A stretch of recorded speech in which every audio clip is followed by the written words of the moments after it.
Can I welcome you all? It's really good to see everybody in person. We have some new people joining us. They haven't joined us yet, but we're doing it. So let us very quickly go around the room saying who you are and where you're representing. Steve Hornsby, I'm Chair of North Star Trust and Chair of the meeting today. That's me. Hi, Simon Eakins, I'm Vice Chair of the Schools Forum and I'm Finance Director at Cathedral Schools Trust and I'm an Academy Primary Representative. Louise Eagle-Doe, the Democratic Services, supporting the meeting today. I'm Charles Sherwood, Finance Business Partner for Wiltshire County, Bristol County. Steve William, Finance Manager for Bristol County. I'm sure I'm the Executive Principal in the Camp Owner Federation and Academy Secretary. Hi, I'm Sarah Lovell, I'm Chief Operating Officer of the Private Owner Federation, representing secondary. I'm Tony Cheshire and I'm Business Manager at Leeds Catholic College. I'm representing the Academy. Rob Endley, I'm the local secretary for the MESPWT.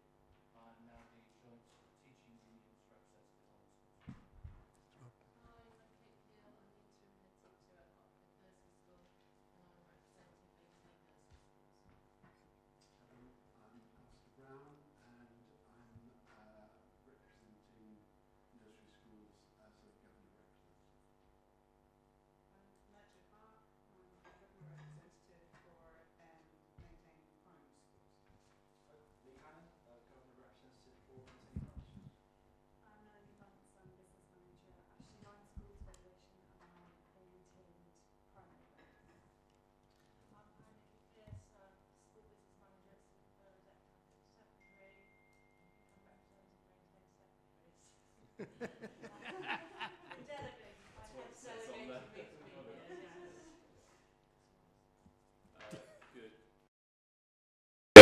Vic Burn from Bristol City Council, and I don't know, Louise, do we need to use these each time we speak for the purposes of the... That is a very good point, and I should have told you all at the start of the meeting, but yes, please, if you could press the button in front of you, you should see the red lights come on, and then obviously press it again when you stop speaking.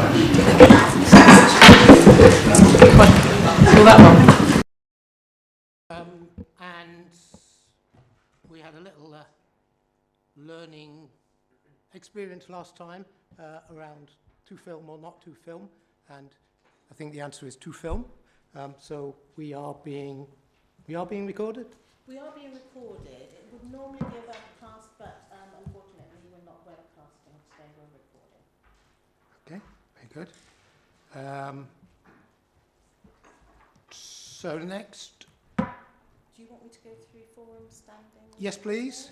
So the first thing I'm going to go through is apologies for absence, and we've got apologies from Esther Messenger, Primary Academy Head Teacher, Louise Nevers, Maintained Secondary Governor, Mary Cox, Non-School Member Diocese, Thomas Bolton, Trade Union, Hannah Woodhouse, who is our Executive Officer. I can confirm that the meeting is quorate, and that we have 10 of the members that represent school representatives, academy representatives and non-school settings. And hopefully they're all seated in useful spot voting. Appointment of new members and resignations. Emma Richards has now resigned as the representative for the maintained special school and has been replaced with Nicole Dighton, but I don't think Nicole's with us today. Tristan Williams is the new representative for Academy Special School, and Louise Malik has joined the forum as a representative for Academy Primary Schools. She's also not with us today. This is also to note that Melanie Bunce will be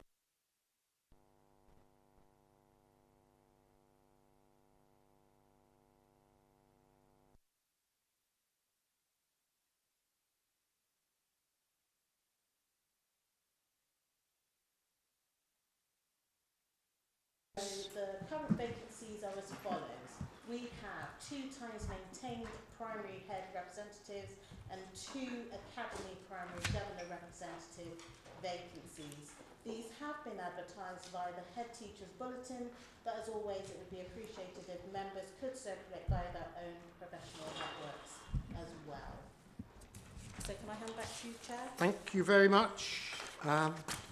And can we also welcome Councillor Townsend? Thank you.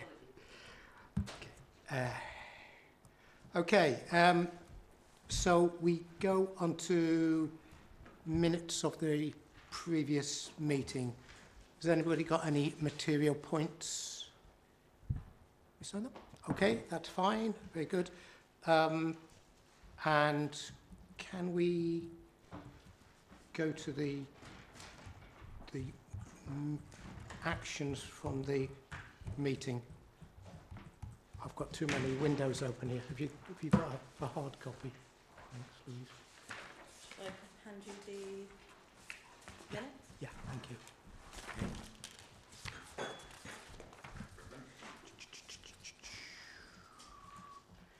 Okay, we need to... Okay, so we've dealt with the filming, that's clear. Minutes to the previous meeting, that was done. Vic, there was something to discuss the statutory requirements and access to education with the head of hospital school, Philippa. So we've been having some discussions about the Bristol Hospital Education School, so BHES, as it's commonly referred to, and the new charging policy which took effect from September. I've had also some discussions with various head teachers about that. We will be preparing a bit of an options paper to discuss at the Secondary Heads and Primary Heads Forum to set out the rationale. There were some queries raised as to the purpose of the charging policy, and I think the Secondary Heads Forum's next week actually, so I'll be talking to Secondary Heads Forum next week and Primary then to talk that through. There are good reasons for the charging, and we'll set that out in more detail and then bring that back to Forum probably at the next meeting. But if there are specific questions, happy to cover those off now really and talk those through. But I think in particular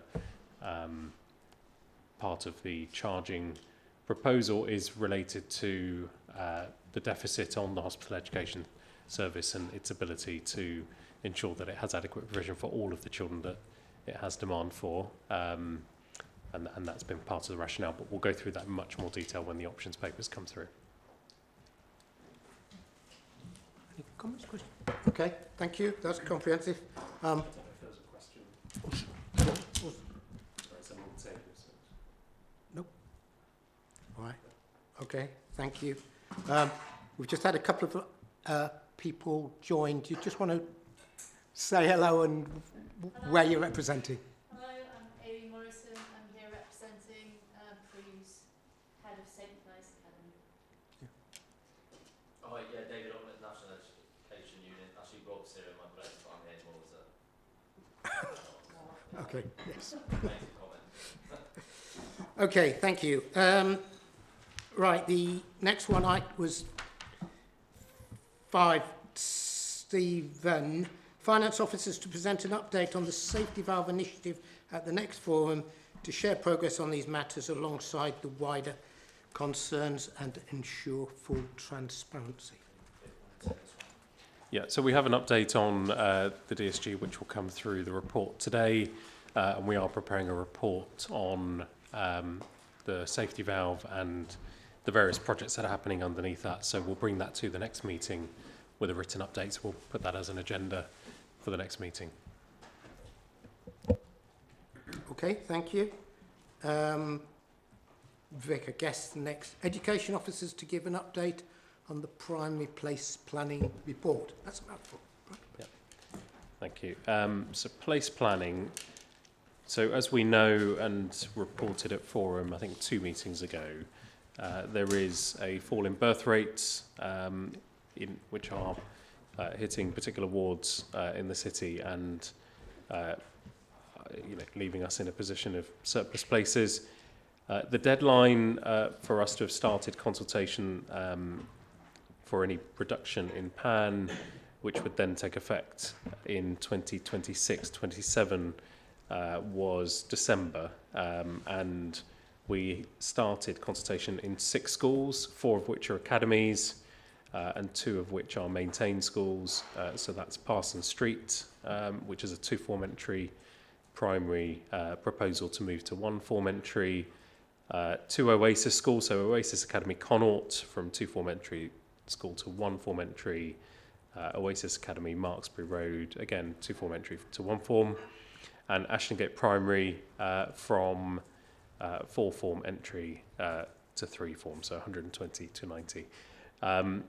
The 2 maintained schools, so Air Balloon Hill from 4-form entry to 3, and Bishop's Road from, again, 4-form entry to 3. The aim, and this should support us with managing some of that in terms of the surplus places, but it's probably not far enough, and we will continue to look at consultations next year as well. Consultation period ends on the 31st of January, so that's live at the moment. And we will then make a determination on the 28th of February this year, and a publication of that decision will be on the 15th of March, so we can bring that to forum for a bit of an update. At which point that, whatever is agreed will take effect from September 26 as part of that admissions. That gets us through this kind of academic year, thinking about into next academic year. What we will also be doing once this process comes to an end in March is a longer term place planning strategy for the city, thinking about obviously further work on the primary sector, which we'll need to initiate in the autumn, but also these children will start to move up, and we'll start to be having a conversation about secondary as well. So we'll be looking at a 3-year strategy to look at the profile of those figures over time. And I know that that's been long awaited. I've had lots of feedback from colleagues and heads that they would like to have seen action on this prior, and certainly this has been a key driver for me since assuming my role in July. So the team are very much aware. I've asked them to focus particularly on this year, but as soon as we're out of this year's consultation, we'll be straight into a 3-year plan, not a 1-year plan. Much? These schools that have gone in for this consultation, they're self-selecting, is that correct? So for academies, the decision making, so this is one of the quirks of academisation, despite the local authority having the duty to make sure there are sufficient places, we don't have control of the decision for academies. We've been supported well by the 3 trusts who have been involved in the decisions for the 4 schools that I've named. So they have determined that themselves in terms of having seen the same data that we can see as an authority. For the maintained schools, it's a decision for the local authority that we've made jointly with those head teachers to support the consultation. That doesn't predetermine an outcome. The consultation still needs to take place, but it's based on the evidence and the data. And so just the follow-up, would these be the schools, are you happy with these being the first tranche to look at reducing their PAN in terms of the way that pans out across the city? Yes, yeah. I think we would have liked to have gone a bit further this year, but time was tight in the autumn to have had all those discussions. Which does mean that this autumn, when we start that process again, and this is an annual process, it doesn't, it's a lagged process, so it will start this year, but it won't take effect till next year. We will likely go a bit further in terms of making sure that we don't have too many surplus places. I think none of us want to see a position where there are, primary schools with very small intakes or the closure of any schools, and the aim of this exercise is to avoid that.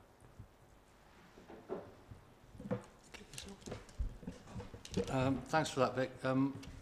Is there likely to be any redundancies or reduction in staff numbers in these schools as a result of the drop in student numbers? I think difficult to determine at this point. I think it will depend on each school and its own context. I think for academy trusts, that'll be a decision for them as the employer, obviously. I am meeting with, I'm just checking the date, in fact, I'm meeting with unions on Tuesday to talk this through. So that might be an appropriate place for us to discuss that. But for some schools, they may, you know, they may have a surplus of staff. They may have staff employed in temporary arrangements, not long-term permanent. So I wouldn't say no completely. That may be a possibility. But each setting will manage that. And obviously for the two schools where we are the employer, where we are the maintained provider, we'll continue those discussions. Yeah. Or redeployment to other schools, as mentioned.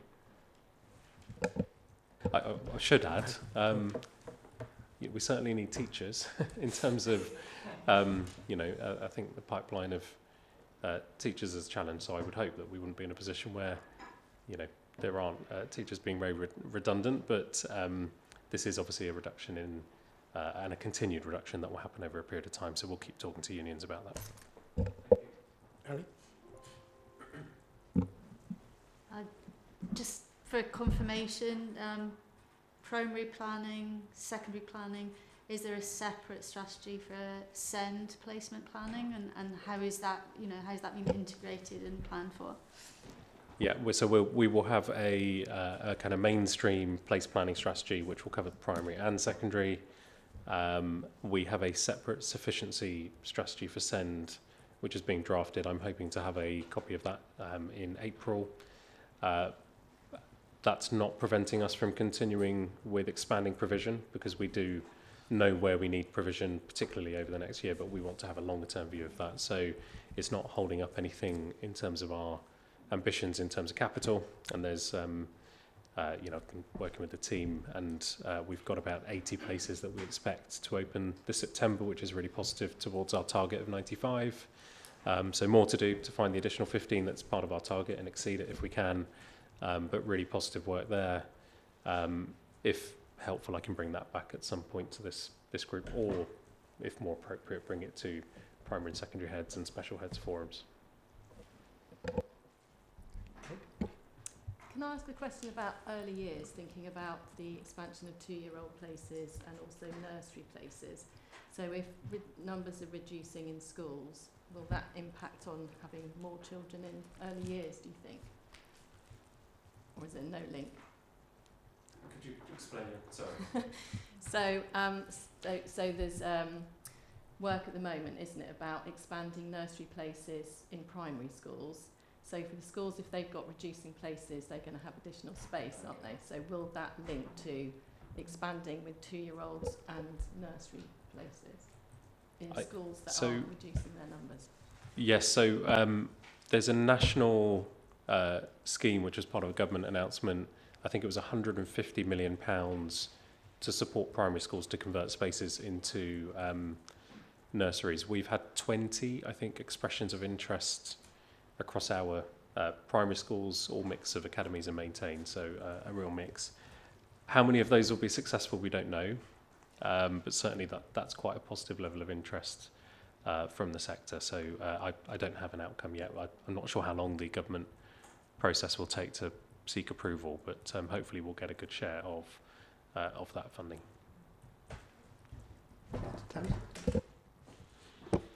And I just want to raise the post-16 places that we know are coming through the system, and that we're also planning for that expansion, particularly for those children that aren't at a point where level 3 would be the qualification that they would be looking to move into. And so there's some wider work going on with the colleges, but also with schools, because all schools have children within their cohorts at Key Stage 4 that will need courses that are other than level 3. Thank you. Thank you very much. Really informative. Good. Thank you. I don't think there are any other actions in the minutes. Yeah. Sorry. There's one action on insurance. Oh, sorry. I missed that somewhere. Yeah. Right.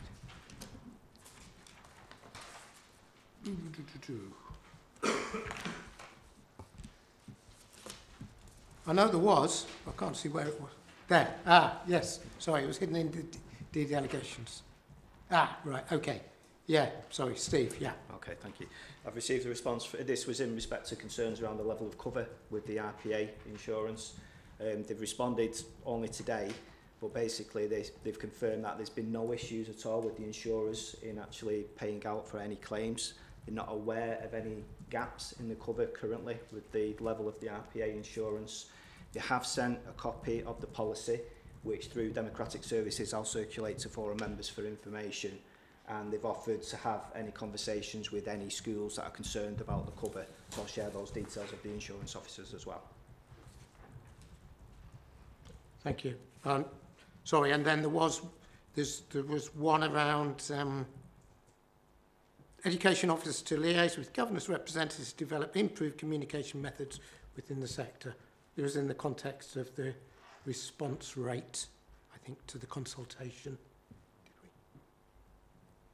I think this was more of a note for the next consultation. Yeah, I think it was just a matter of keeping We're going to endeavour next year to get an even better response to the consultation. Okay, right, we'll then go on to item number 4, which is the Dedicated Schools Grant Monitoring 24-25 for information. And Stephen, over to you. Okay, thank you. Okay, so this is the usual monitoring report. It is the latest available report, which covers the period up to the end of October 2024. You've all seen the report in advance, so I'll just touch on the highlights. Section 3.3 indicates there's been no changes to the Dedicated Schools Grant allocation to Bristol since the previous period. It will change in future for early years headcounts and any adjustments to high needs, but we'll update you on that when that happens. The actual forecast position at that period was showing a 31.9 million overspend on the Dedicated Schools Grant, which is mitigated through the local authority contribution and the safety valve contribution from the DFE. So we are reporting a 15.3 million overspend at period 7.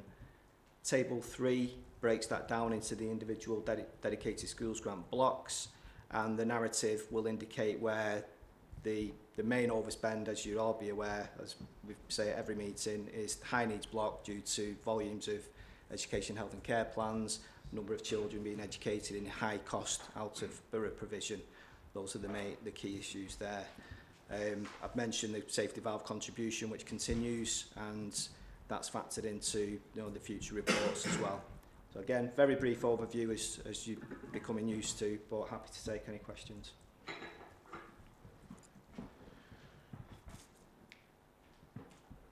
Questions for Stephen on this? Okay, I guess I've got sort of 2 from myself. One sort of minor timing point. This is October we're looking at.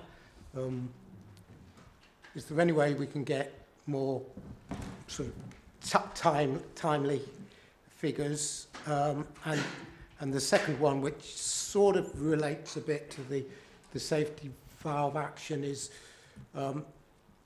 there a way we can see whether things are stable or getting worse, or where we know in deficit, but is it getting worse? Is it getting better? Can we see the trends? Those are the 2 questions I have. If I take the first point, we have discussed potentially realigning the schools forum meetings because we're restricted by the timing of committee and council meetings to when we can share the information in public for the monitoring reports. So if we look with Democratic Services and yourself to maybe reconfigure the schools forum dates, to if we push them back a week, then that might allow us to release more up-to-date information. So we're definitely going to look at that to look at the dates. And I think Vic's on the second point. Do people have views? Would mean a change of date, but we might get slightly more up-to-date figures? I think it's sensible. It's a sensible suggestion. Okay, well, yeah, we'll look at that then. Second, It's okay if I just add to what my colleague was saying. So I think that there's the the positive, I suppose, is that the forecast hasn't changed significantly for the last few months, and also certainly for the period that's not reported at this meeting, but we continue to see it kind of stabilise at a similar level that you're seeing in this report. I think that's correct, Steve, isn't it? So, and that's thanks to colleagues in finance and also the service who've done a lot of work to look at the data that informs that forecast, and it's given us a much more accurate picture. Previously, it was moving, quite a lot, and that was creating some challenges in trying to understand what that forecast was doing. It is obviously a significant deficit. It's really, I'm sure colleagues in the room are familiar that Bristol's not unique in having a deficit on its high needs block. The National Audit Office has written a significant report in October highlighting the funding system, highlighting the quality of outcomes for those children and the financially unsustainable nature of the high needs block. So that that's well versed. More recently, in the last 2 weeks, we've also had the Chief Inspector for Ofsted, but also the Secretary of State comment on SEND, and I won't repeat what they've said, but you can look that up yourselves. I think again highlighting the priority around this, which is also a priority we obviously have within the council, but also the unsustainable nature of the funding issue. So that's not to say that we're not diligent and making sure that we are spending the money well and efficiently and correctly to meet those needs. But it does speak to that bigger challenge that we have as a forum in both keeping an eye on the block, but also making sure that we are tuned with national direction of travel on this.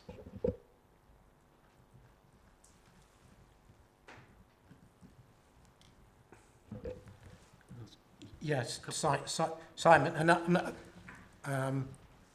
that's helpful, Vic, on understanding that and putting that in the context of the last few months as well. I think it would be useful just to spend some time thinking about how we could bring the report a little bit more to life, whether it's the trends or sort of it's not just comparing with last month. So maybe we can have that as an action. Simon? Yeah, so just a couple of questions on the safety valve. We're obviously, I know it's obviously a multiple year programme, but we're way off where we said we'd be in that original, the original plan. At what point does the DfE step in? Can they step in? And also, we are hearing that the Labour government don't want this. They're scrapping it. Does that mean that there's no future ones given? And do they still kind of honour this? So that's those two questions really. Yeah, I'll try and take those in turn. I think firstly, I believe there has been an announcement that there won't be any new safety valve agreements, and government are reviewing safety valve as a programme to support local authorities with significant deficits. So I think that's the first part. I think secondly, we meet with the Department for Education quarterly. We go through the progress that we're making on both the conditions, which is the various projects, and this is in the public domain, but the several projects that we are running to support and improve the financial position, alongside actually looking at the financial deficit itself. And whilst we're making very good progress on the various conditions that we have, so we've just about to launch our strategy next week, hopefully, subject to committee approval, etc. Those are parts of the conditions. There are challenges in the financial position, and fundamentally, a significant portion of that comes from ensuring that children have an appropriate placement, and often that's using then sufficiency that we don't have as a council. So where we don't have sufficient special school places or resource provision, and schools have supported very helpfully to expand provision, we then have to use the private market, and that can range from multi-thousands of pounds. It could be, whilst our local provision is £30,000, private provision could be anywhere from 40 to say 100,000. So it's a significant financial pressure, but we obviously have a duty to make sure we meet those children's needs. That's alongside us also expanding our own provision, but it takes time to build the capital, you know, the schools and provision that we need as well. So this is all part of that. I suppose what we don't know is where government will land in terms of the future of Safety Valve. It will come in the report next. I'm sure Steve will highlight the additional funding coming into the high needs block. There was a announcement in the budget, which would have been the first budget of the new government, of $1 billion, I think, more nationally, and we've got our share of that. But I think the national deficit on high needs is probably $4 billion at the last check, possibly more now. I think it was the NAO, National Audit Office report, that talked about $4 billion. So there's lots of large figures around as to what the true deficit is nationally on this. So whilst the $1 billion is helpful to close a bit of the gap, it's not enough to close the gap completely. I don't know if that answers your question, Yeah, Steve, that's but that's probably as much as I can say until we hear more from national government on this.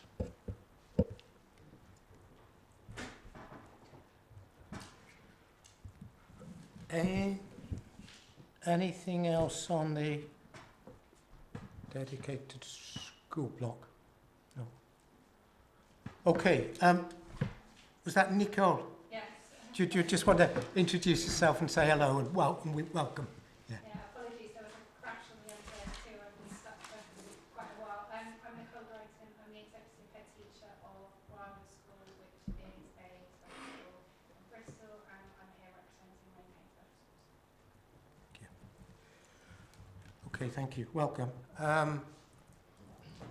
Right, we're going into the first of two substantial pieces, the dedicated school grant allocation, and there are decisions associated with this. So, Stephen, can you take us through? Thank you. Okay, first item 5 is the dedicated schools grant allocation for 25-26. And Forum is invited to note the funding levels that have been allocated to Bristol, to approve the early years funding formula, and to agree the central schools block services allocations. In terms of the headlines, just to point out in section 4, I do refer there to the impact of pupil numbers. So we've seen quite a reduction in the primary sector between October 23 and October 24, which is the funding census. There's 34 schools that have gained pupil numbers, but 66 that have actually lost, and 5 that are static. Secondary schools, there's a net gain of 315 pupils, 13 schools have gained and 11 have lost between the two censuses. So overall, there's a net reduction in pupil numbers, 455, with 47 schools gaining, 77 losing, and 5 that are static, with no change in pupil numbers. So those schools will have their own individual circumstances to work through, but pupil numbers should not necessarily be a surprise, and hopefully the schools are planned for these impacts in advance. The DSG allocation at table 2 shows the headlines in terms of the schools block, where we've been allocated 370 million.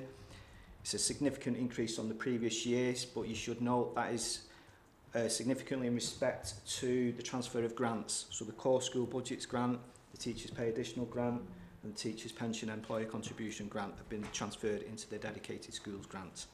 There is inflation as well included in there, so there is some growth in there as well. High needs, as Vic's just suggested, is seeing just short of a £7 million increase, which will contribute to supporting all the high needs pressures in that particular block.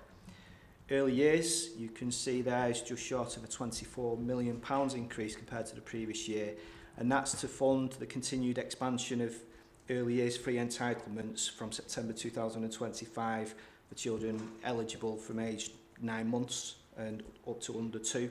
So that's part of the government's priority to expand early years entitlements there. And the Central School Services block has seen a net increase of 4,000, and we'll come on to that later in the report. The high needs block is here for information, just to show that the £7 million will be added to the allocation for 2025-26. We've included the transfer that's been agreed in principle from the schools block of the 0.5%. We didn't have the figure last time because we didn't have the allocation, which is now 1.85 million. Just to say as well, the allocations were released on the 17th of December, so we've worked on this since that time over the Christmas period. The forecast spend on the high needs block is there in table 3, so we're still showing a continued increase to the deficit, which is aligned to the safety valve agreement and is part of a longer term trajectory, which will, is, like I say, is part of that agreement. The early years block in table 4 shows you the hourly rates that have been provided to Bristol in terms of how the funding allocation is provided to us. Those are not the hourly rates that are provided to providers, so the PVIs, the maintained nurseries, childminders, etc. And the next section will come on to the hourly rates that are proposed to go to providers. You can see there some significant growth in terms of the inflation, so over 6% on the 2-year-olds and under 2-year-olds, which is pleasing to see. Early years pupil premium has seen a significant increase, albeit it's increased from 68 pence to £1, but it's still welcome. Section 5 is where we're going to ask you for your first recommendation, and this is in respect to the early years funding formula.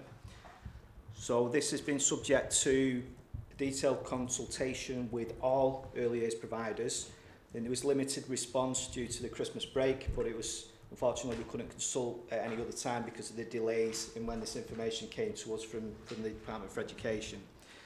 You can see in table 5 the responses from the providers, where we've got a majority that have agreed with the proposal. So various proposals were put to the providers and they've agreed with the hourly rates that were proposed, supporting the Early Years SEN Inclusion Fund, supporting the deprivation supplements, the quality supplement.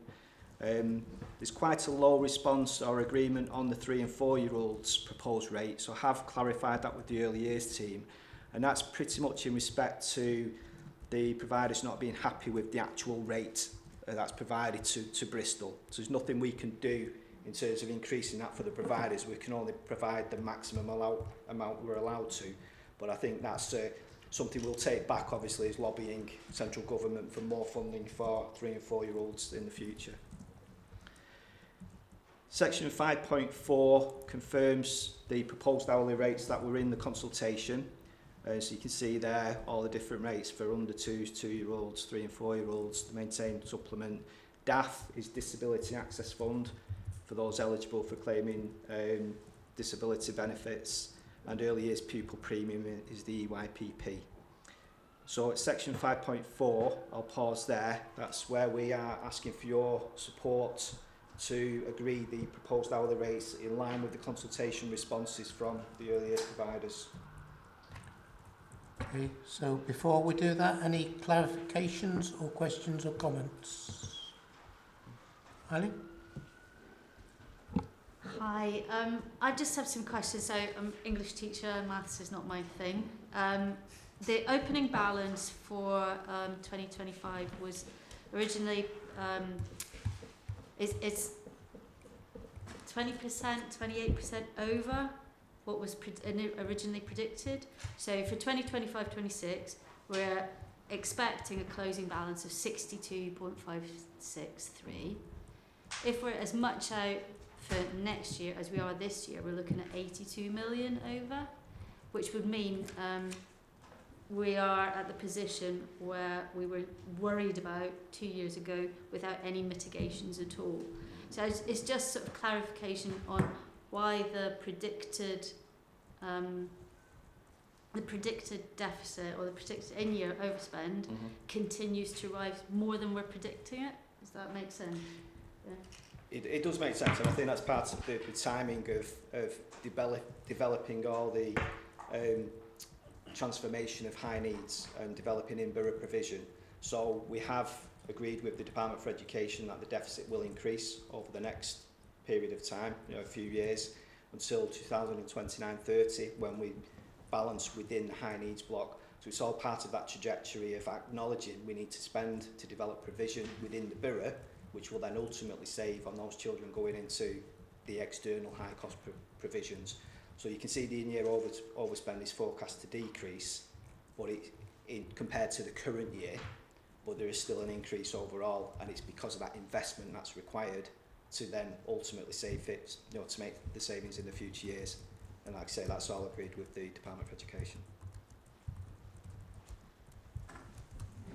Thanks for the clarification. Okay. Sarah? Just a point of clarification, please. So 5.3, we're saying that the LA is able to retain 4%.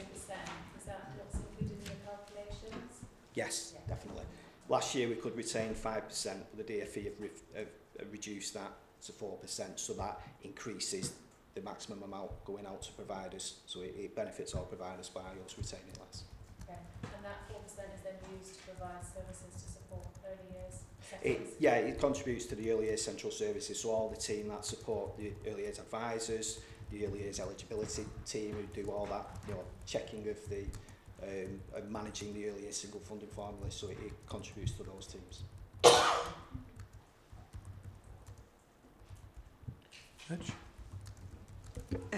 I mean, clearly that base rate 3 to 4 years is something that many people are worried about. Is there anywhere that you can give some sort of alleviation or help in any way? Unfortunately not. We've passed on the maximum that we're able to the providers. We can't take money from other blocks to enhance the hourly rates for early years.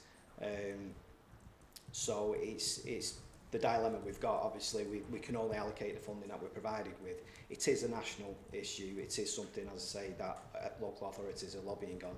There's some big increases for the 2-year-olds and under 2-year-olds, but the next phase is, I think, more lobbying for 3 and 4-year-olds. It is a lower rate because you're aware the ratios are different, so it costs more to educate, you know, the 2-year-olds and under 2s.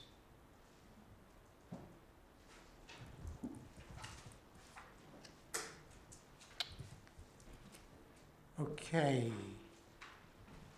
Right, so I think we have so we need to do a vote for whether we're supportive of early years formula as per section 5, 4 against, abstain.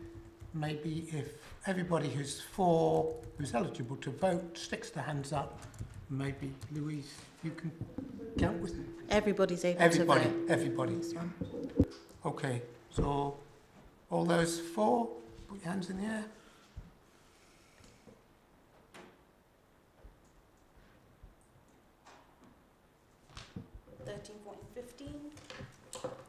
Okay, those against? Anybody abstaining? Okay, right. So we got that supported. Are there any comments or feedback to the council on this point?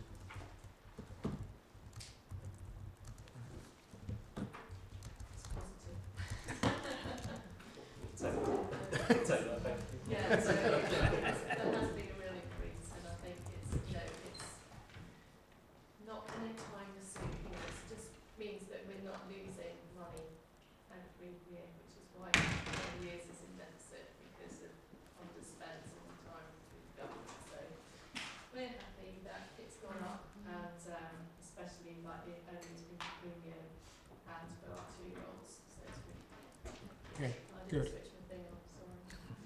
Thank you, thank you. Oh. Thank you, Christine.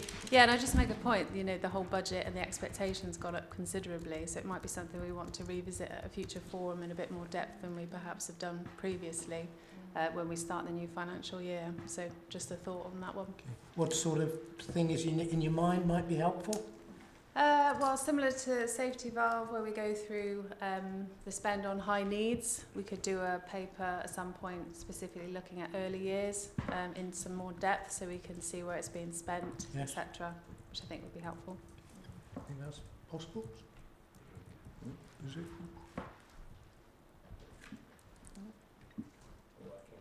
There we are. We can. I think we'd be helpful to scope because it will depend on different officers in the council to respond. and that's not me trying to suggest we shouldn't have a paper. I think it's really important we have tight lines of inquiry. It helps my officers in the team respond really narrowly, to the question that's being asked. So if colleagues could write to me, we'll bring that forward. That's absolutely fine. Yeah, I think I'm not an early years specialist, so very happy to hand over to others who are able to comment on it. It's just a recognition that, it's going to be an £80 million budget, so we probably just need to do a bit more scrutiny on it as a forum, would be my recommendation. What that looks like, probably hand over to early years colleagues. And these are quite, it's important to note, these are really quite tightly regulated budgets, in that as a local authority we must, through legislation, pass through 96% of that money. So we do retain 4%. That runs some of what we offer colleagues, particularly maintain nurseries, but also PVIs as well. And it's positive that we obviously have our maintained nurseries, but actually the majority of the market's private or childminders, various different types of childcare that I'm sure colleagues can talk more confidently than I can. So we might be able to do a paper on outcomes, which might be the bit that you're more interested in terms of what does that money achieve in terms of the readiness of those children to go to school and primary. Perhaps that's the ask, but happy to be led by you if you write to me and I can get that going. Okay. Yeah, that sounds like we'd be really interested in doing that, because we're working as maintained nursery schools at the moment. I can't speak for the whole of early years, but we are working really hard on thinking of models, particularly for supporting children with SEND and how we support primary schools and special schools and how we're expanding that, as well as a lot of other strategies that we're using for early years. And I think it'd be really great, because I just think everything needs to raise that profile of early years and how it fits in with primary and secondary, and the research that goes with that on how it impacts on those first years of children's lives. So yeah, be very interested in doing something about that, but obviously. Do that. Yeah. Okay, thank you. Stephen, back to you, I think. Yep. Thank you, everyone. So item 6, section 6 of that report is the Central School Services block, and we do require Schools Forum to agree the allocation of this. Just for information, this was previously a separate grant to local authorities for retained duties and statutory duties, which was transferred into the Dedicated Schools grant around about 2017. So it isn't any funding that comes from the other blocks. It was a grant that was transferred in, much like core school budget grants and others that have gone in this time round. The increase I've mentioned earlier is a net £4,000 increase compared to the previous year. There's two elements to this. We've got an £80,000 increase on the core responsibilities and retained duties element, but we've got a 20% reduction on the historical commitments, which is an ongoing reduction year on year by the Department for Education to make sure any historical elements are removed from local authorities, and in fact the funding is maximised to schools through transferring that into the schools block. The table 6 shows you the core breakdown of the grants. So you can see the core functions, which is broken down at Appendix 1. The other elements of the Central School Services block contributes to school admissions, schools licences. Just for information, the school licences is the area that's seen the most significant increase in funding. There's been an increase nationally in the cost of copyright licensing and so on. So the Department for Education have increased most of that 80,000, or 57,000 of it was to fund school licences.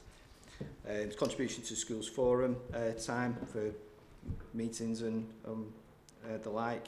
And we've got some centrally employed teachers where we've got pay and pension commitments there. Combined services is broken down at Appendix 2. So in terms of the figures, they're all broken down in the individual sections with explanations as to why the increases are there. As mentioned, school licences is seeing a significant increase from the previous year. That effectively left 1.7% to distribute to the other services. So we've just apportioned that across those few services that are left in that area. So basically that's a quick overview. The detail is that Appendix 1 and Appendix 2, which are at pages, the last 2 pages of this paper that you've got. So it contributes to all the statutory responsibilities, and then the combined services, which is all the effectively education support services across the board there. So again, just to pause for questions and to seek your support for the Central School Services block allocation for 2025-26.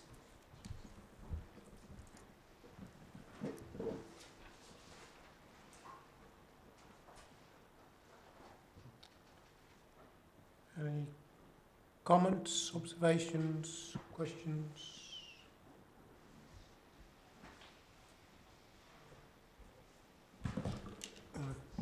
Kate, are you waving at me? Yeah, no, I kind of am. This bit I found I didn't quite come to grips with. So when voting on something, I find it's tricky when you're not quite sure. But I don't know what my question is because I don't understand it enough to know what my question is. Does that make any sense? I do understand Does it that. make sense to everyone else? As I say, it's pretty much rubber stamping what we're proposing, basically. But it is a responsibility of Schools Forum to agree the local authority proposals in respect to the allocation of the Central School Services block. As I say, it isn't funding from schools or anywhere else within the dedicated schools grant. It was a former grant that's been transferred in and been added to Schools Forum responsibilities to approve on an annual basis, which you have done for every year since 2017. So it's not new in that respect. But it just contributes to all the local authority functions that we used to get a separate grant for. Okay. Compared to other areas of the budget, this one seems really, really on point, and there doesn't seem to be high increases anywhere that are in any, that something that you're responsible for. So I think, from a Schools Forum point of view, knowing that is tight, and I think we can vote on that in quite good conscience. Chair, when we had a conversation before, you asked about copyright licences and what the licences covered. I did. My two questions were, what are these copyright licences? And my mischievous question is, what would happen if we said no? Well, that's never happened since 2017, but copyright licences, I've got a fact sheet which I'll circulate through Democratic Services, so it covers all your performing rights and copyright licensing, photocopiers, all sorts of licences there, but it's a national arrangement, so effectively it covers every school. You used to get invoiced for it or have journal recharges, but it was an administrative nightmare, so the DfE centralised it. If you say no, then we'll go to the Secretary of State for their approval. So it's up to you. I think there was a question. Yeah, I think we're on our third microphone now, but I'll give it a go. No, it's just a recognition that it hasn't really increased, has it? So it's probably harder to be able to meet the requirements of the central services, and there's not much inflationary increase. So yeah, I'll be very happy to approve it. We'll recognise it's not growing and costs are rising, so it puts a pressure on the block as a whole, isn't it? So. It puts a pressure on the services to make efficiencies, to balance pay awards and other increases. Yeah. Thank you. If I can comment. Sorry, it's hard to catch your attention. I think it's a really helpful discussion, because sometimes these pass through year after year and we probably don't always pause to induct you all to explain what they are. I think over time this is a budget that has slowly declined with the rise of academies and academies taking over some of these functions.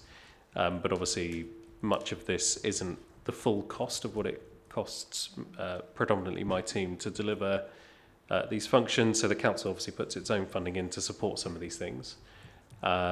This is what we get that's left from the government grants, and if you went back pre-academisation, you would have received a much stronger offer as a result of having a much stronger allocation of all of this. So that's not to cause offence to any of our academy colleagues in the room. That's just part of the transition of the way funding is moving out of the system and into there.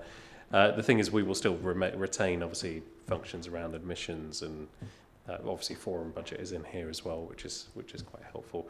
But it is, you know, I mean, it's essential funding to deliver the basic functions that we offer all schools, some of which, like admissions, are, you know, citywide, not just maintained schools. So hopefully, if that helps, happy to go into more detail. It's mostly a contribution towards the total cost of the education service to do what it does, this doesn't cover all the costs. The council puts its own funding in as well. Okay, I think we'll move to a vote then. Again, for and against, abstain. Vote for the Central Schools block. All those for, if you raise your hand.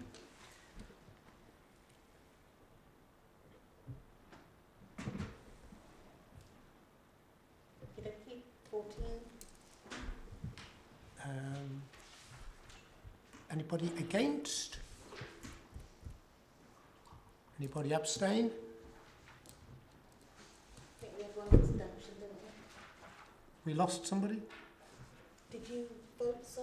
Did I miss you? Oh, I can't vote. I'm officially not. This is That's all. correct, isn't it? I've been told this is all members can vote. He's not. I'm not a member Oh, you're officially not? tonight. No. Okay. Bob is named it. Right. A new member. Fine. And And your name trade is, union. let me just be clear. I've just come. I think Steve. Yes, yes. David, No, oh, yeah. Okay. It is. Okay, I'll follow it up afterwards. Okay. Thank you. All right, okay, thank you very much. I might be inspired to have another coffee. Meantime, right, we're on to schools block. Stephen, again, I think with thank you. Firstly, just to apologise for the slightly late distribution of this paper, which was absolutely necessary in order for your Schools Forum Finance subgroup to meet last Thursday evening to deliberate on the schools funding formula options, which we worked through to develop scenarios after we got the funding settlement on the 17th of December. Colleagues worked through to provide that information with numerous scenarios, so I'll come on to that. In terms of Schools Forum this evening, we need you to indicate which of the two of the actual proposed options being brought to you you want to recommend to take forward. To approve the funding formula and the unit values, to approve the amount set aside for growth, to note the retail price index, the RPIX inflation, which affects some of the premises contributions, to agree to the delegation, which is included in detail at section 8, and then again to ask if you've got any feedback that we can put to the council as part of their considerations as for the final budget setting for 25-26. In terms of the funding available, you saw previously on the previous paper the schools block allocation of 370 million. We've agreed in principle various aspects at our previous meeting, but we couldn't have actual agreements because we didn't know what the funding allocation was at that time. Table 1 at 3.3 sets out the funding allocation, how it's been developed in terms of the three areas that generate Bristol schools block. So there's pupil-led, there's premises and there's growth. We've indicated the transfer to the high needs block of 1.8 million. We're going to propose a growth retained of 1 million, which then leaves 367 million to distribute to all our mainstream schools and academies through the funding formula. The various details in the paper take you through the funding per pupil allocations and so on, so I won't go into detail of those. When we get to 3.9, that indicates the 0.5 transfer to the schools block at the 1.8 million, as I've mentioned already. Growth proposed at 1 million, and again the balance of 367 million to distribute to schools. Section 4 takes you through the rationale and the detail behind the growth fund. So we have received 2.4 million in the funding allocation to Bristol, but we have to be mindful that we've got new and growing schools that are funded through the funding formula, as all schools are, but we have to add the estimate of new pupils coming into those schools from September 2025. That commitment will take 1.4 million off the 2.4 million. So that leaves us with the 1 million that's proposed to retain, because the 1.4 is already circulated to those eligible schools through the funding formula. Of the 1 million, we've already committed just short of 600,000 for existing decisions to support ongoing growth. So there's been decisions in previous years to support increased class sizes and increased year groups. Those year groups are still filtering through the years. So we've got the ongoing commitment for those schools there. And we've asked to retain 0.4 million to cover any additional requests this year. So if we've got any schools that are requesting increased class sizes, increased PAN, exceptional circumstances, we do need a contingency to be able to support those schools with any growth that may arise during the year. So that's where the £1 million is broken down to. The funding formula itself, we need to make decisions in respect to the level of minimum funding guarantee. If you recall from the previous meeting, we announced that the DFE have extended the range and introduced a minus 0.5% MFG.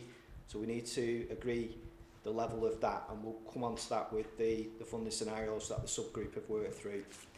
We need to look at the whether we can go to the national funding formula values, and we've also discussed, and with the consultation from schools, to see how we can sustain the lump sum to protect the additional education needs factors where possible, allocate any balance of funding to the age-weighted pupil unit, which is now the basic entitlement per pupil. I mentioned the 1 million growth already, and then the delegation, we need decisions on that at section 8 of this paper. Just for information, at section 5.2, this is one of the protected funding mechanisms that the DFE introduced in terms of minimum per pupil funding levels. So those are the amounts that every school will receive as a minimum if the formula funding doesn't allocate sufficient funding. They'll get top-up funding through this protection to make sure all schools get at least that level of funding per pupil. We've mentioned the 0.5% minus 0.5% minimum funding guarantee that the DFE have introduced, and it's mentioned later in the report, but that is something that the authorities always look to do, to apply the lowest level of minimum funding guarantee, so that it protects more funding through the main funding formula. The subgroup met on Thursday the 9th of January to go through numerous scenarios, and we deliberated and debated and went through additional scenarios that were discussed with the subgroup members, and we've whittled it down to 2 options that we want you to consider this evening. All the scenarios take into account all the grant transfers, the core school budget grant, I mentioned the grants that are transferring through, and all scenarios ensure 100% of the schools block available is allocated directly to all schools. In terms of the findings at section 6, when we did all the modelling, and there was probably 10 or 12 scenarios that we actually modelled, every option provided more funding to schools if we applied the minus 0.5% MFG. So when we get to the recommendations, that'll be why we're supporting the minus 0.5% MFG. Every single scenario provided more funding to schools using that particular threshold there. We found that moving directly to the national funding formula values was unaffordable. We're too far away from the national funding formula in certain factors, and we can't move in 1 year straight to that. It's just not affordable, particularly on the basic entitlement. So we can't support that as an option. We did look at the retail price index, and we have confirmed with the Department for Education the actual rate to use, which was 10.4% for 2024-25, so there's an adjustment for that, and 2.3% for 2025-26. That has been factored in for the eligible PFI and building schools for the future schools. The impacts of pupil numbers was also considered, so we looked at the variances of at an individual school level, and then looked at the formula allocations without the pupil number impact, so we could be assured that the formula distribution was benefiting all schools regardless of the changes to their pupil numbers. After all the debates, we did have a very lengthy your review of all the options, there was 2 options that we've taken forward. Option 1 at 6.8 protects the lump sum of free school meals to last year's levels, including the grant transfers, and then distributes any balance of funding through the age-weighted pupil unit. You can see there that this option favours 43 schools, and the mix between primary and secondary, and the allocation of funding is included at table at 6.8.2. Just for information, we've put on the per pupil values that are allocated through the basic entitlement and a lump sum value for that. Option 2 did favour 66 schools in total, and 57 primary schools gaining compared to the previous year, and 7 secondary schools, and the 2 all-through schools as well.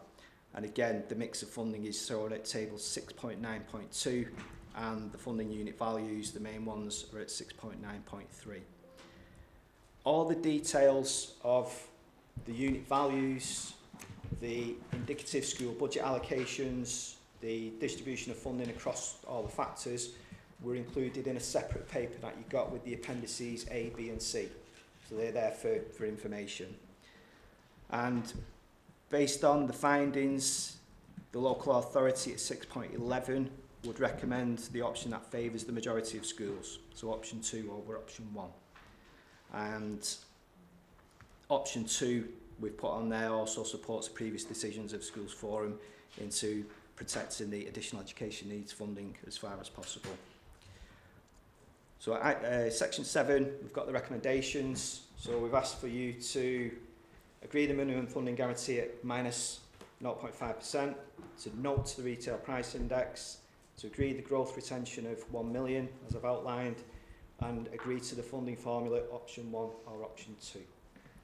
So again, there's been a lot of detail that's been worked through behind this, and I appreciate you've not all been party to that. The subgroup, if anybody wants to comment, then they can help answer any questions as well. Okay. Thank you, Stephen. Can I also just record that I know you and colleagues have worked hard with tight deadlines to pull this together, and also to thank the members of the subgroup who also got their heads right into the detail of that. Maybe Simon, can you just say something on behalf of the subgroup, and then anybody else, and then we'll take general questions on all of this.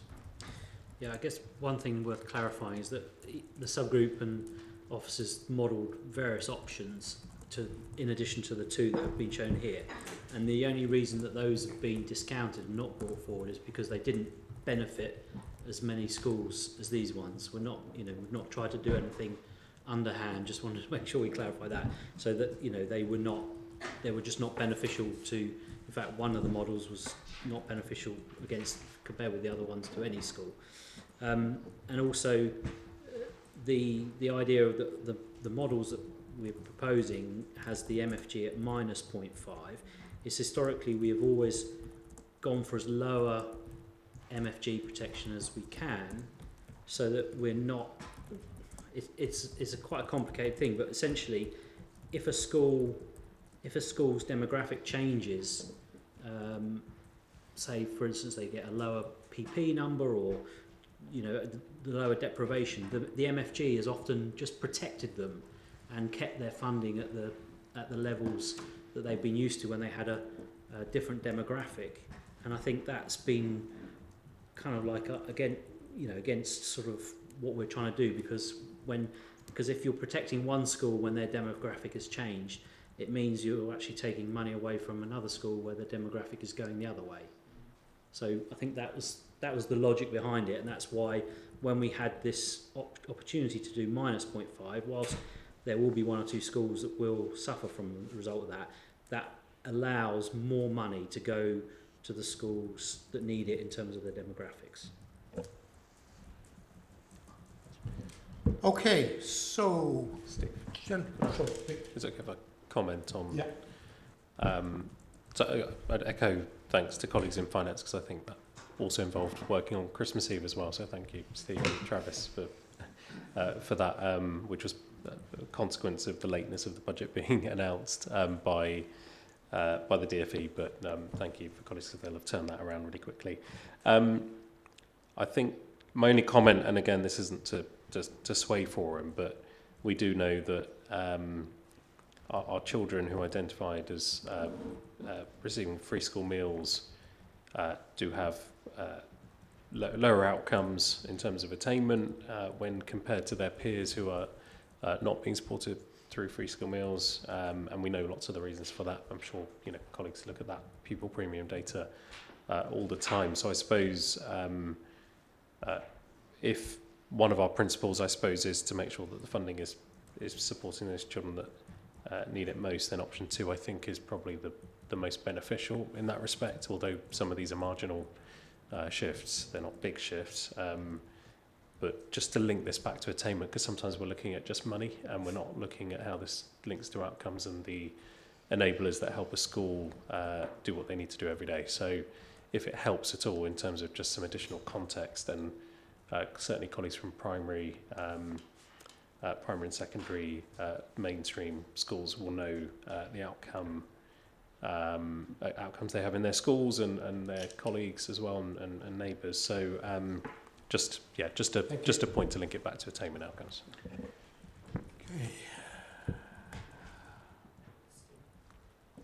Okay. Between option 1 and option 2, overall there isn't a huge amount of difference. But one of the things I think is worth stating is that the Bristol formula really does put a lot of emphasis on these deprivation indices and things like that. So that's already quite heavily catered for. And it is also the case that the national funding formula also reinforces that as well. So whilst more schools are benefited with option 2, some of the schools that are receiving very close to the 4,955 per student are not getting very much at all. And the other thing about option 1, I think I've gotten the right way, 2B, it does take us closer to the national funding formula, because there's a huge inertia in having the minimum funding guarantee, which is going to take a long time to go through. So whilst looking at just schools, option 2 benefits more. Some of those schools that would be benefited more by option 1 are already receiving very low amounts per student. Thank you. I don't know whether it's maybe for yourself, Simon, are there any elements within our local funding formula that have a hard national funding formula amount, and at a local level we've chosen to provide more? I'm looking at the lump sum because they're the same for both primary and secondary. Yeah, there are. How does that reflect the national funding? Is that hard in the national funding formula now?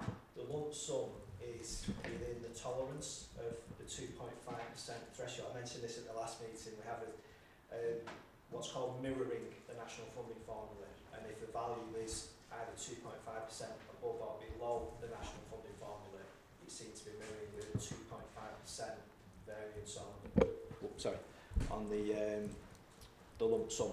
So that one is pretty much out of the national funding formula. And I'm just wondering what the rationale is for having a lump sum the same, regardless of whether you're a 1-form primary or an 8-form secondary. In my experience, the lump sum is pretty much the same in most local authorities between primary and secondary. I guess the rationale. Is that the rationale? Yeah. Well, I don't know. That's an observation. It's not a rationale.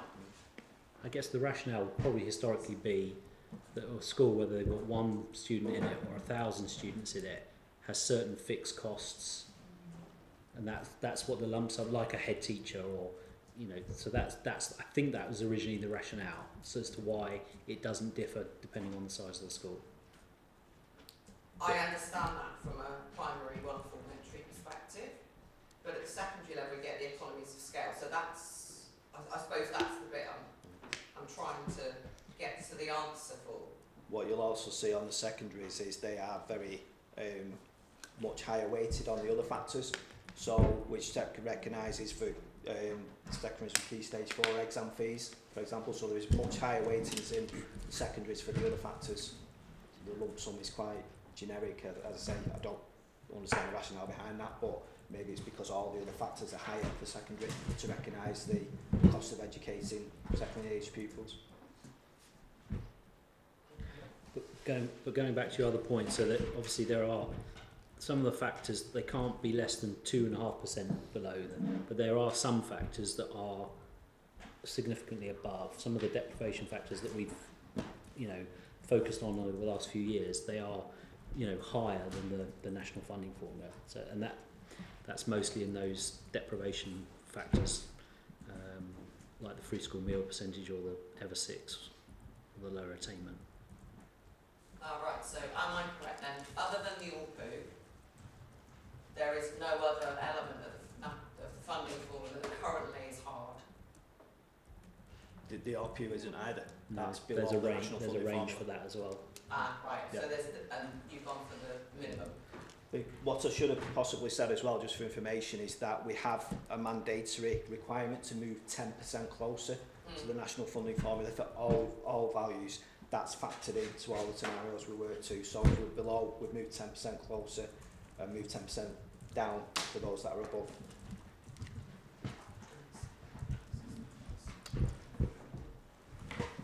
Sarah. Thank you. Thanks for working. So I just wanted to raise a point about the growth fund. So I'm all for holding a contingency and, you know, £400, if we were to release it to the funding formula, it's not going to have that much impact. But I just want to be confident, because if it doesn't get spent, it just gets absorbed into the DSG debt, doesn't it, in That's effect? correct, yeah. So I just want to be confident that we feel that is a reasonable figure to hold back based on what may come up from requests for growth. I believe so, and we've held back significantly more than that in previous years. So I think we've got the detail of the existing commitments, and it is a small contingency in the overall scheme of things to retain. Okay. Yeah. All right, thank you. And then from my perspective, I would support option 2, because even though option 1 supports more secondaries, I think primaries are where we need to provide more funding at the moment because of the falling role challenge and the challenge there. But it also puts in more money into the additional needs. So that would be my position on it. Thanks. Thank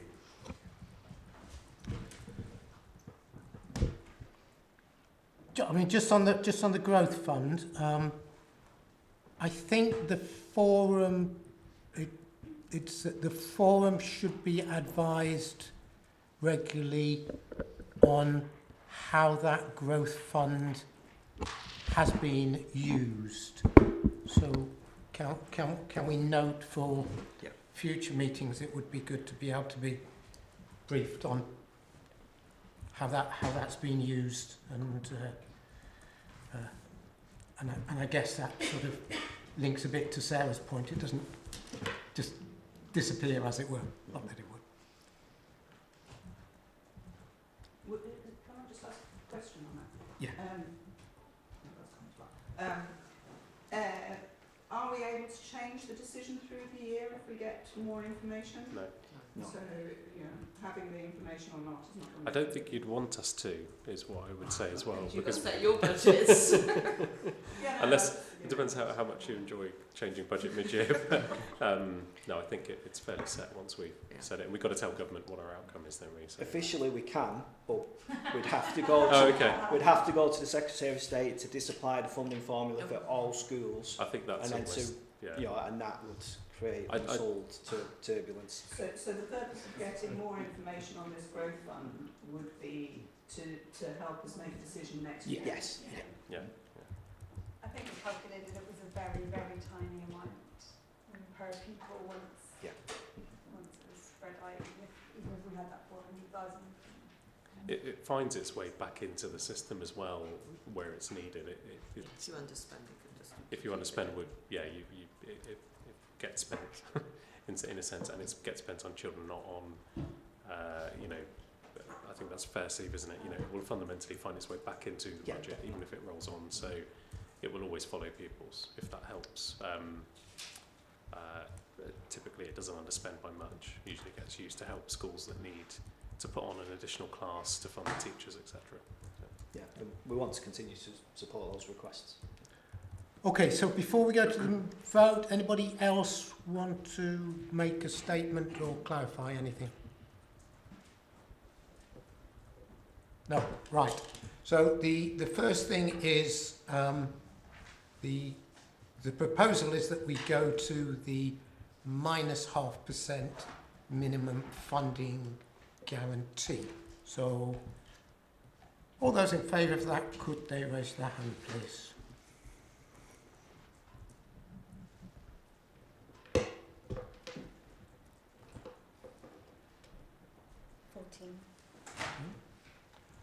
Okay, right, thank you.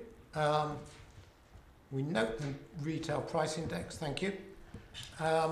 The next one is the growth fund and the proposed retention of 1 million. So can we have a vote for those four?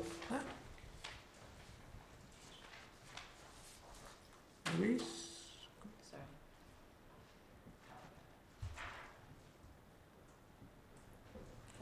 14, okay. I'm not doing that because I think 14 is the number. Okay, right. So then we have two options, the option 1 or option 2. So if you're supportive of option 1, can you raise your hand, please? Sorry? Option 1 is too big. Well, option 1 is previously known as 2B, but Two- in terms two- of the 2B paper, is for the option 1. subcommittee. Yeah, okay, so option 1, 2, 3, 4.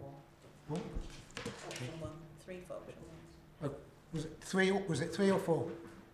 1, 2, 3, 3. Okay. Supportive of option 2.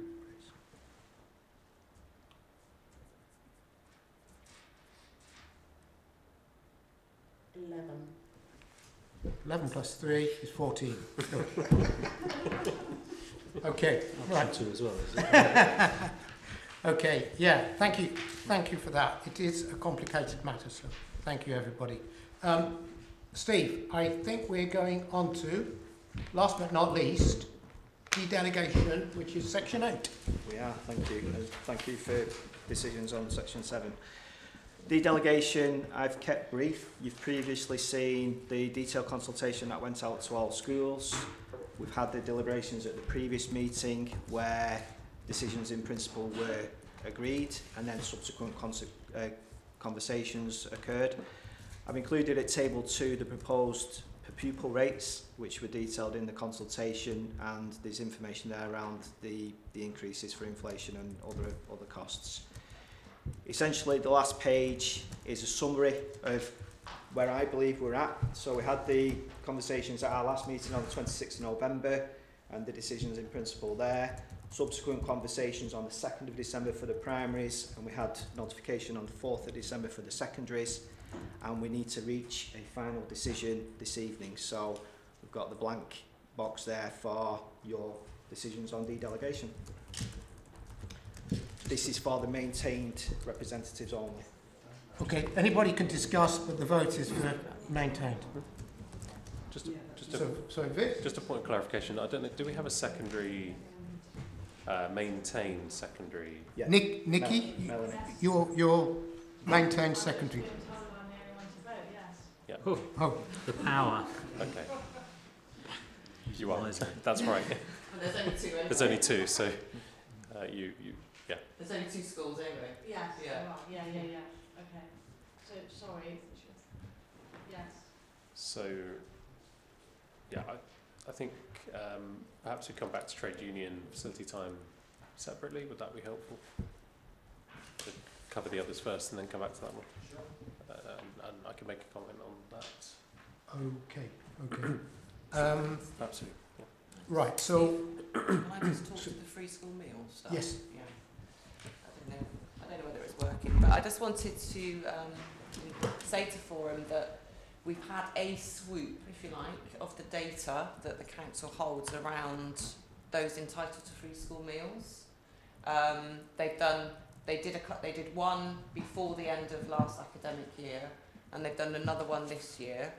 And I will ask them to do at least another one to make sure that we're picking up at the local level as many as possible families whose children are entitled to free school meals. Some of your schools may have been contacted as a result of that.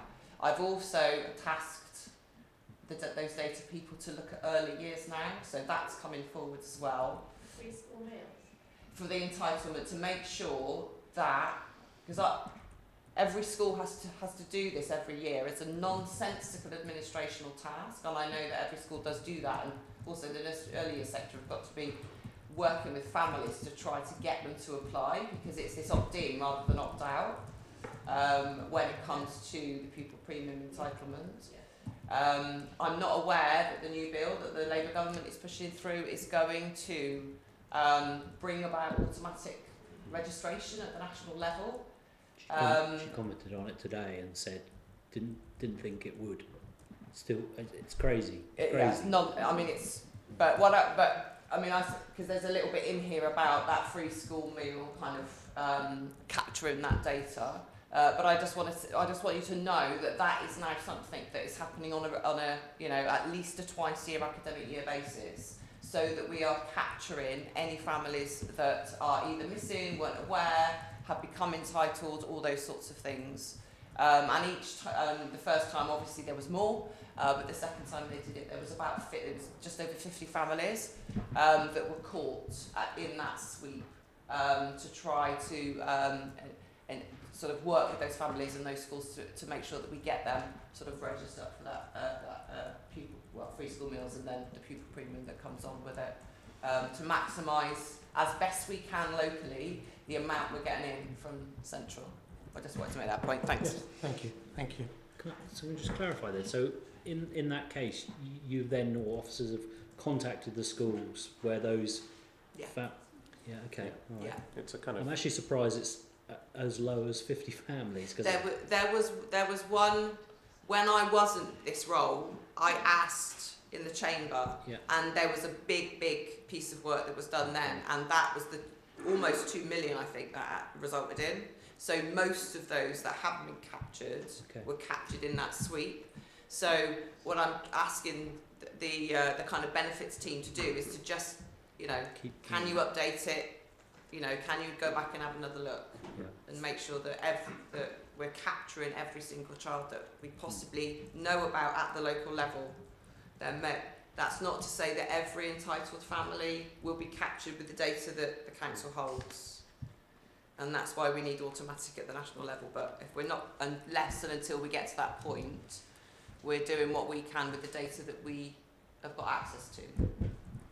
Thank you. Thank you for that. That's good. So, just in terms of process, before we move on to the vote, has anybody got any comments or questions apart from trade union facility time and school improvement services?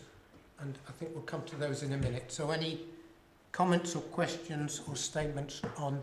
I think we would like to minute some of the rationale for changing, for going for the educational psychology and school improvement scheme. And I think, because our group did get together, I don't know if you want to speak to that. These aren't very good. I think that the rationale for EdPsych and school improvement being for is that we don't feel there's sufficient time for schools to put in place a different means of getting those services for 1st of April. So that's why.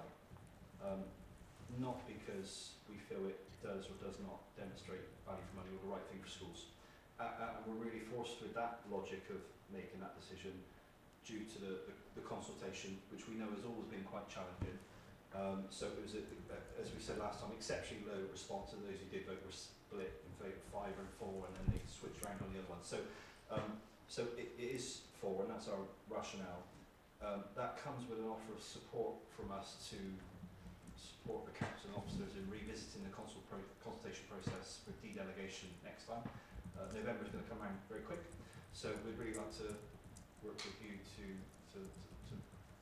do what we can to encourage uptake, potentially make it mandatory, even if that response is to abstain, but certainly to make sure that there is a response of sorts, and certainly to set out what alternative plans can be put in place if schools decide that they don't want to de-delegate in the future. So it's a 4, but with an offer of support, and please take us up on it, because otherwise it's going to be a very difficult position again in November when that comes around, if we're in the same position. Okay, that's very clear, and what you're saying is you're encouraging very strongly to have timely consultation in advance. Vic? Yeah, I think I think the consultation probably doesn't necessarily capture, I would have thought, the strength of support certainly for educational psychologists. I think we have an outstanding offer in terms of EPs. We're probably also the biggest provider of EPs. And yes, you can go and get locum EPs and all sorts, but actually it's consistent with all of the work that we do across all council services, and often some of the children we are supporting are being supported by a number of services in the council. So I think it's really, it would be a huge disappointment and shame if we were to not de-delegate for EPs, because they do a lot of early intervention work. It's still, partly subsidised by the local authority. It's not fully funded, a number of these things. And they're a tremendous asset in terms of the way that they work. So not to oversell it, because they are, I'm biased because they're part of my team, but they are amazing. And I'm sure colleagues who've had them come out to their schools would say the same. And I think the same for school improvement. Again, it's consistent with the kind of work that we are doing as a council. Yes, schools can purchase, different types of services from out there in the sector, but there's, I would hope, certainly for schools that are maintained at the moment and will continue to be maintained, that they would see the benefit of being part of the council's infrastructure rather than fragmented or, provided another way. So it enables us to run some fairly, these are fairly low cost. Actually, the amount of funding we're looking to de-delegate for these, when spread across schools, are in the low thousands. I can't remember, Steve's probably got the figures from an old report, from the last report, but I think school improvement services are 3,000 or 4,000. I genuinely think schools will struggle to purchase a strong school improvement offer for that amount of money on the kind of day rates that school improvement professionals offer. So it's not to suggest, in future we can kind of set some of this out better, but hopefully just to reassure you that this is quite a good value for money offer. Perhaps part of the issue is that the consultation needs to do that selling in a way, or it needs to offer that. Yeah, I think. But there just wasn't enough of a response, I think. Well, that may be the case. We did do a briefing where we invited all maintained schools to, so perhaps as governors and business managers who wouldn't have been invited, but certainly heads were invited to a briefing and a Q&A, and we spoke at length about EPs. They did a brilliant presentation, and similarly on school improvement.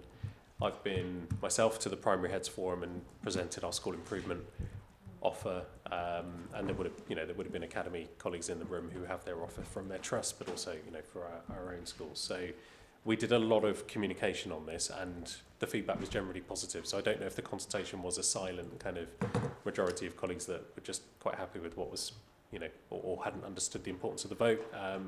We can do more on that, certainly. But we put a lot of information out on the newsletter in various briefings. So I didn't want you to think we quietly came out with a consultation and no one really knew what they were voting on. Yeah, I would say I don't think it's that you can assume that it's people who are silently agreeing. I think it is in the context of the actual consultation.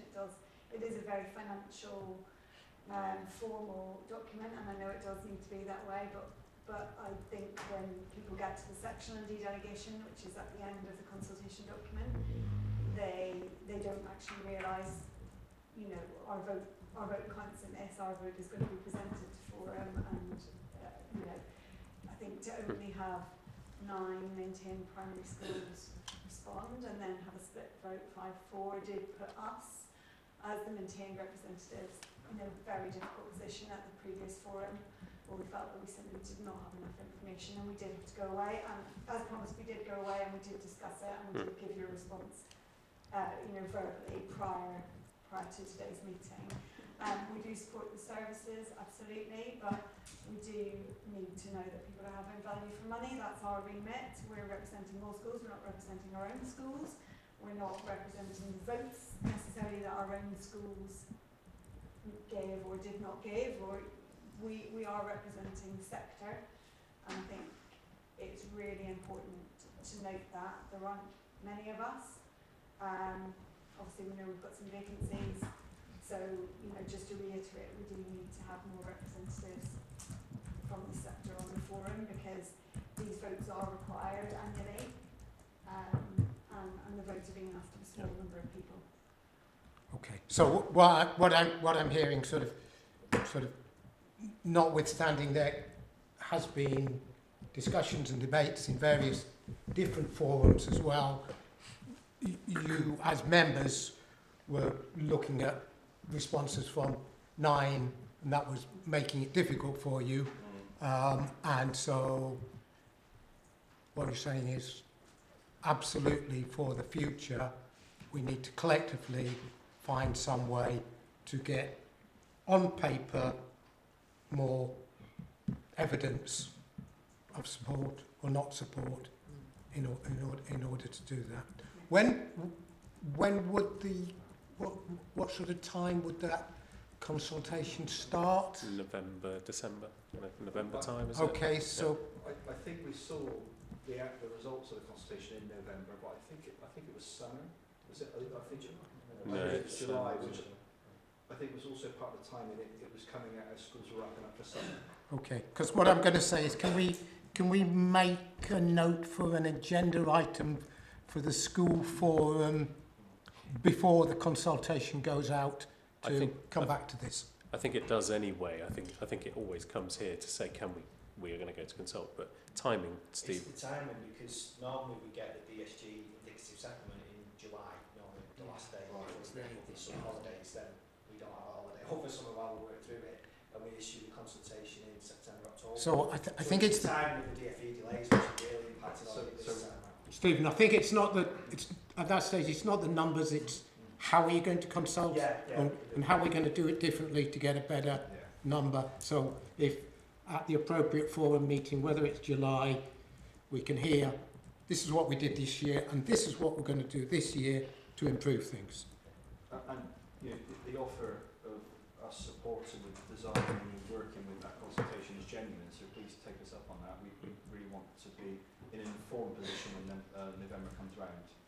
So as you say, you know, if it demonstrates value for money and schools are voting in that way, then our vote in these forums is based on that, and not as we're voting now through potentially lack of other choice or lack of time to put something else in place, which is what we're doing at the moment.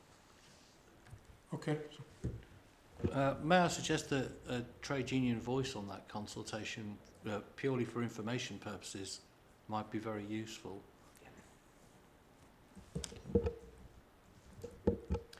Okay, right, I'm going to try and do it like this. So, Melanie, Lee, Emerge, employee and premises insurance, FSM eligibility, maternity supply insurance, educational psychology, and school improvement services. How, as delegates, do you want to vote for that? Four. Four. Okay, so that's 3 4s for that. 4 4s for that. Nikki, are you sufficiently briefed? Yes. Yeah. Okay.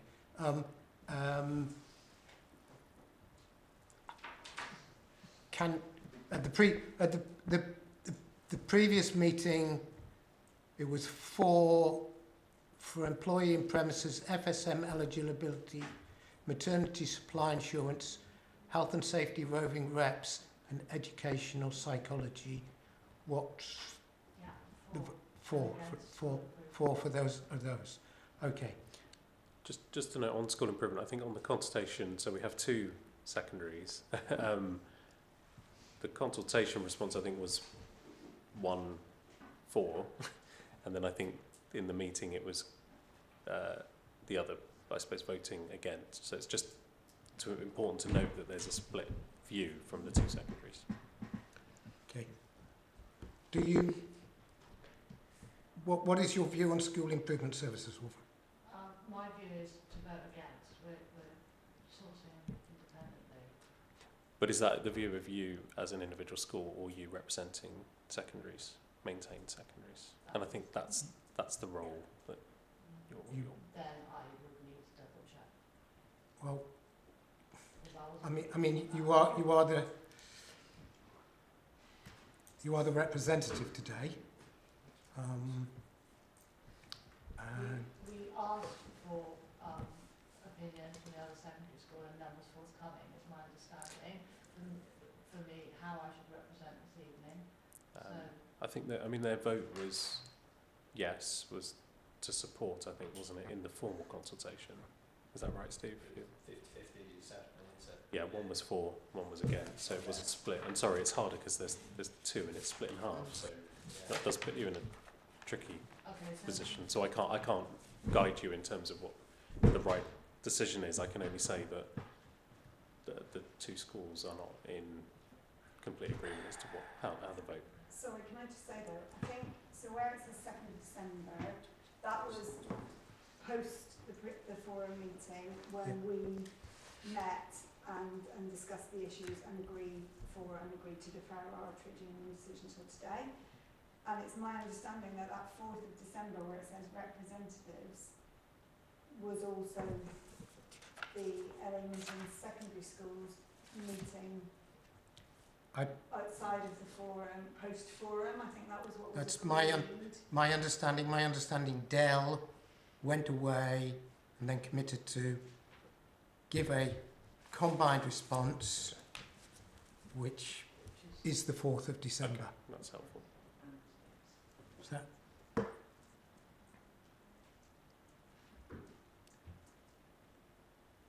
So my understanding then is that the maintained secondary school are not supporting dedelegation in terms of the representation in the meeting.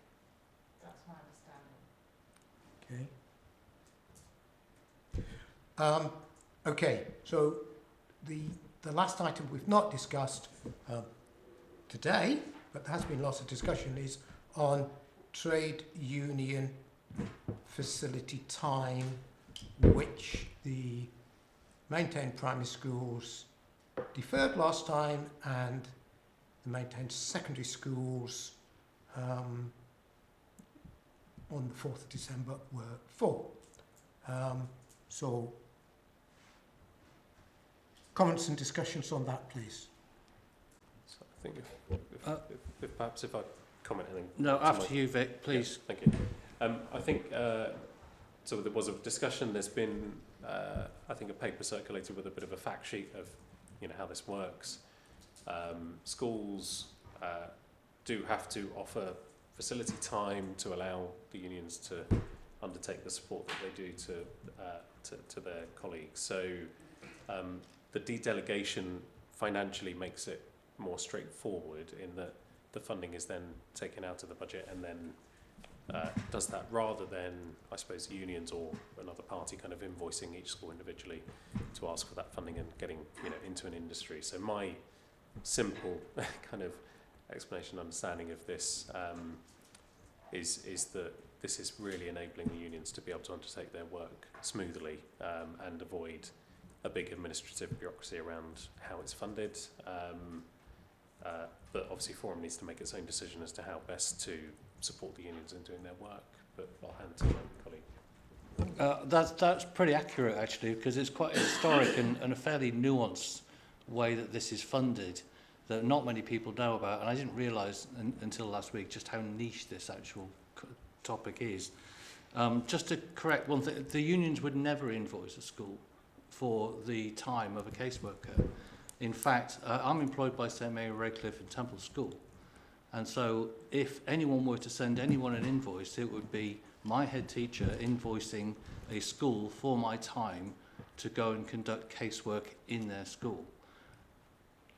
So actually the facilities fund for education trade unions is not an agreement between trade unions and schools. It's an agreement between schools. As it happens, it just so happens that I happen to be a teacher at St Mary Redcliffe and Temple School. It just so happens that some years ago I said, I think I'll train as a caseworker for the NASUWT. I could have been working at any secondary school in Bristol. I happened to be working at St Mary Redcliffe School. My employer has a statutory responsibility to allow me to undertake those duties. And so my employer said, okay, there you go and train as a caseworker. Without the facility fund as a central pot, my employer solely would be responsible for funding my absence from the classroom. My employer would have to pay the cost of a cover teacher to teach my classes whilst I'm training and whilst I'm conducting casework. And that would be true of every single school in Bristol. It just so happens I happen to work for St Mary Redcliffe and Temple School.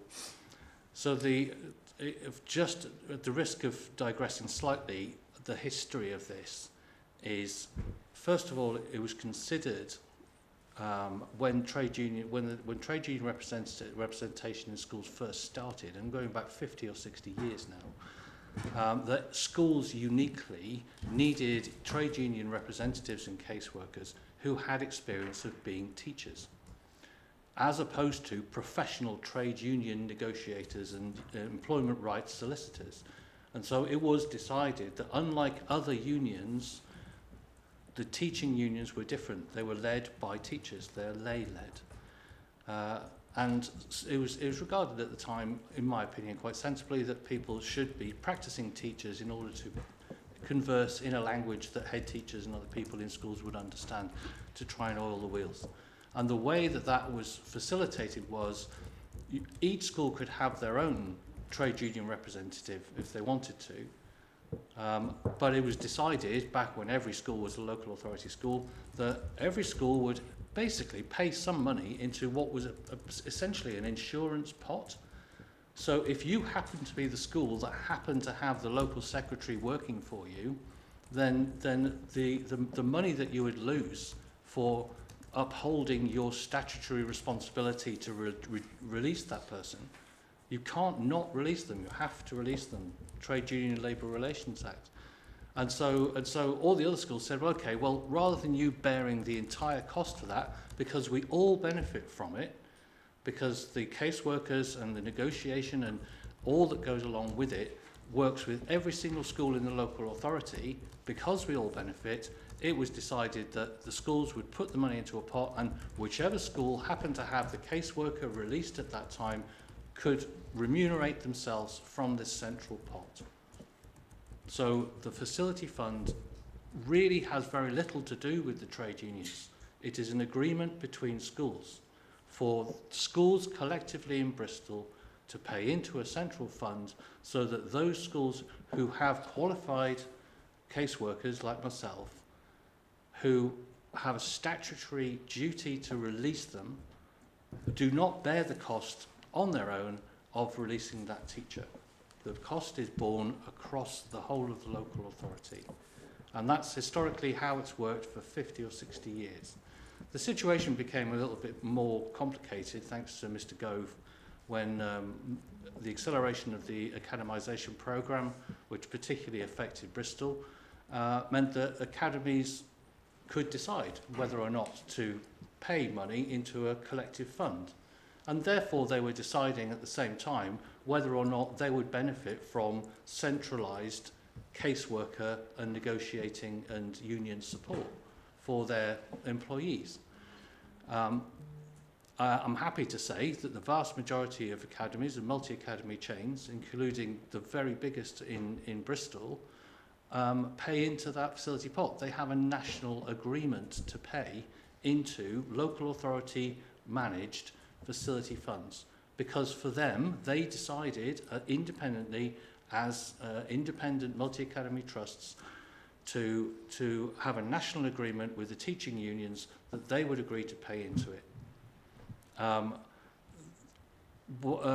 They then had an issue with how to actually pay it. The mechanism of transferring that fund was difficult until some years ago, 5 years ago I think, but don't quote me on it, Bristol City Council we decided at the EJCC that it would be a decent idea to invoice schools. This is not an invoice for a service. The reason the invoice happened was because the academies asked for it for simple accounting reasons. So they had a piece of paper that they could put in their accounting system that said, I've received this request for payment and I've decided to pay it because I have a national agreement to pay it. So that's how the academies are paying into the centralised fund. There are other models which our colleagues from Cabot Learning Federation have adopted, which are really successful. It's an alternative model. Ventures Trust looked into doing it as well, where Cabot Learning Federation have trade union representatives within their multi-academy trust, which do the casework for all of their employees within those unions, within the Cabot Learning Federation.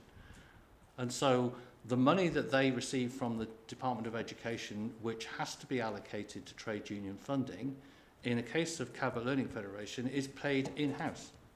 They have their own representatives. So rather than having a Bristol-wide caseworker representation, they have opted to have a multi-academy trust-wide system. And as far as we're concerned, it works really well. So there are alternatives. So all we're talking about here in terms of de-delegation to the facility fund is an administrative matter. It's just an administrative matter as to whether or not you choose to pay the trade union facility fund through de-delegation here, which means that all the administration for that payment has been done. Alternatively, every school in the local authority, if you don't de-delegate it, will receive a request for payment into the facility pot anyway. And so at that point, individually, each school can then decide whether or not they want to pay that request for payment. And if you decide to pay into it, fine, you will receive trade union representation from the central caseworkers, such as me and Dave. If you choose not to, then we'll be knocking on your door asking you, quite rightly, how it is that you are using, how it is that you are allowing your employees to access their statutory right to trade union representation. And there are plenty of places. For example, St Brendan's Sixth Form College, that has reps. They have 2 days off a week each, and it costs them, in our opinion, more money. But that's the way that they choose to do it, because they have a large number of people and it suits their business model. So you can actually do it in-house. But the one thing that schools cannot do is opt out of paying for trade union representation, because it's a statutory right of people who work right across the board. This is not just in education, it's everywhere. Okay, I'm happy to answer any questions. Thank you. Mandy, did you have your hand up? Yeah. One of the things, I mean, schools are voting with their feet on occasion and not paying it. One of the things I suggested to Steve when we were discussing something around this is for the Trading with Schools to actually have it on their website so that you can opt in or opt out. But the fact that if you opt out, it does say you will be charged directly for the trade union facilities time that you actually rack up. I don't think it's a transaction just like that. honestly. The problem is that the school can refuse to pay it, and what are you going to do about it? Well, Apart from the fact that you can decide not to go to that school. Well, it's not a choice. First of all, I wouldn't be able to attend the school because my employer wouldn't release me because they wouldn't be able to get the money for my time. Exactly. And from that point of view, if a school who has opted out decides that they need you to come in, then they either have to pay Garrett Learning Federation to release theirs, or you, or me. St Mary Redcliffe. Yeah, well, I guess so. And it would cost them far more. I believe so, yeah. It needs to be identified. I mean, one of the things that we found in terms of getting the invoices is nobody seemed to know why we were getting them. Yeah. And maybe that is an issue that has now, needs to be resolved because schools haven't been aware of. They get the invoice every year, but nobody knew why they were getting the invoice. So people were refusing to pay it. Yeah. Now, if it's on the Traded with Schools website, that information can be set out as to what it's for, what will happen if you don't actually decide to opt in, and what the charge would be, because it would be an hourly rate. It's shaking your head. But we that's the don't way do it that. have to We be won't done. do that. No. Okay, so perhaps, so I think just I can't help this because that was actually mooted and discussed at EJCC about 7 years ago. We looked through, it was suggested by the trade unions that that model was used. The reason is that you're not being charged for a service. Trading with Schools can't use that model because schools are not being charged for a service. You're paying a sum of money into a central fund, which is only allowed to be accessed by the employers of caseworkers who are released. okay, I think we've had a good discussion there, and I think I'm going to look to moving to a vote now. Lee Murch Malney, where are you on this, please? 4. 4. Okay, thank you. With comment as well, please, if we may. Yes, please. Same as before, through lack of other option at the moment, with too short a time for schools to introduce something new. So again, for trade union facility time, the next consultation we'd love to work with the council and officers to set out what the offer is, explicitly clear, and what alternatives could be available when we ask schools to vote in that consultation. Which could be that further investigating not her trade with schools is interesting. Okay. Okay. So the decision for and the important message is you probably don't feel you've got sufficient other options to go any other way, but you don't want that to be the position next year. I think that the maintained schools, certainly in the primary sector, just probably don't really understand, where the money is going, how it's being processed, how people are being invoiced if they're not a maintained school, etc., etc. So it's about understanding the system and how it works. I think everybody recognises that it's a necessary part of school life. I don't think that's the issue. I think it's how it gets paid and the understanding of where this fund is, and I think we can deal with that. Possibly important to note, Schools Forum here has successively approved this for a number of years, so it's probably because there was a bit of a surplus and it rolled over. There was a couple of years where it didn't come here, basically, because there was enough money to cover it, and now it's come back. So we'll take that away as an action in terms of for next year's, or later this year's consultation, for there to be a bit more information on it. But I think between the last meeting and this one, lots was circulated. Thank you to colleagues from unions who circulated some of that, because I think in the intervening period there was some helpful additional information to bring colleagues up to speed. Okay, so jump probably not. No, because I'm going to go to Nikki for a vote on. Are you? So previously the secondary schools was for this. Is that still okay?